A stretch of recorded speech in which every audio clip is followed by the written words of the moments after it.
అవి అచ్చం original bottles లానే ఉంటాయి. లేబుల్, హాలోగ్రామ్, సీలింగ్ అన్నీ పక్కాగా ఒరిజినల్గానే కనిపిస్తాయి. కానీ అందులో ఉన్న లిక్కర్ మాత్రం ఒరిజినల్ కాదు. ఎందుకంటే పాత ఒరిజినల్ బాటిల్స్లో స్పిరిట్ నింపేసి మద్యం షాపుల ద్వారానే అమ్మేస్తున్నారు కేటుగాళ్ళు.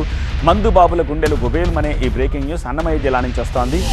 అన్నమయ్య జిల్లా మదనపల్లిలో భారీ కల్తీ మద్యాన్ని స్వాధీనం చేసుకున్నారు. ములకల చెరువు దగ్గర స్వాధీనం చేసుకున్నారు ఎక్సైజ్ పోలీసులు. నకిలీ లేబుల్స్, ఒరిజినల్ ఖాళీ బాటిల్స్తో ఈ కల్తీ లిక్కర్ తయారు చేస్తున్నట్టుగా గుర్తించారు. బాటిల్ క్యాప్ నుంచి హాలోగ్రామ్ వరకు, సీల్ వరకు అంతా కాపీ అన్నమాట. బాటిల్స్లో స్పిరిట్ నింపేసి అచ్చం బ్రాండెడ్ లిక్కర్ లాగా సీల్ చేస్తారు.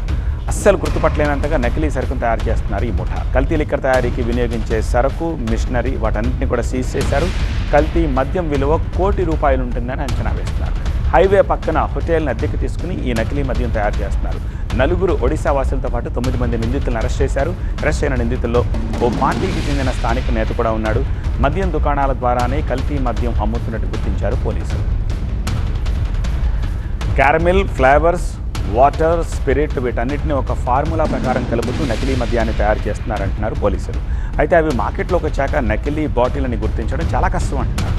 బాటిల్ క్యాప్ దగ్గర నుంచి హాలోగ్రామ్ సీల్స్ వరకు అన్ని ఒరిజినల్ని పోలి ఉండేలా కాపీ చేయడంతో సామాన్యులు కనిపెట్టలేరని చెప్తున్నారు. ఈ ఖాళీ బాటిల్స్ తెచ్చుకొని ప్లాస్టిక్ బాటిల్లన్నీ ఆ ఖాళీ బాటిల్స్లో మాన్యువల్గా నింపి ఇక్కడ క్యాప్స్ ఫిక్స్ చేయడానికి ఫేక్ క్యాప్స్ కూడా పెట్టుకున్నారు. అలా ఫిక్స్ చేసిన వాటికి వెంటనే పక్కన ఫేక్ లేబుల్స్ పెట్టుకొని ఉన్నారు. అది ఇంకొక వ్యక్తి ఆ లేబుల్ వేసేస్తాడు ఫాస్ట్గా. అంటే ఫిల్ చేసే వ్యక్తి ఒకరు, క్యాప్ బిగించే వ్యక్తి ఒకరు, లేబుల్ వేసే వ్యక్తి ఒకరు. లేబుల్ వేసిన తర్వాత హీల్ అంటాం, హోలోగ్రాఫిక్ లేబుల్ అది పైన వేస్తారు మూత మీద. అది ఒరిజినలా కాదా అని తెలుసుకోవడం కోసం ఇది డూప్లికేట్ అది కూడా వేశారు. అంటే దాన్ని మళ్ళీ మేము స్కాన్ చేసుకుంటే తప్ప అది కనపడదు. మొత్తం అంతా ఆంధ్ర లేబుల్స్ని యాజ్ ఇట్ ఈజ్గా ఫేక్ తయారు చేసుకున్నారు. ఇలా చేసినటువంటి దాన్ని 48 బాటిల్లో ఒక్కొక్క బాక్స్లో పెట్టుకొని ఈ బాక్సులన్నీ వాళ్ళ షాపుల ఏరియాలో ఒక షాపు లైసెన్స్ని కూడా మేము అరెస్ట్ చేయడం జరిగింది. ఈ పీటీఎం మండలం ఆంధ్ర వైన్స్ లైసెన్సీని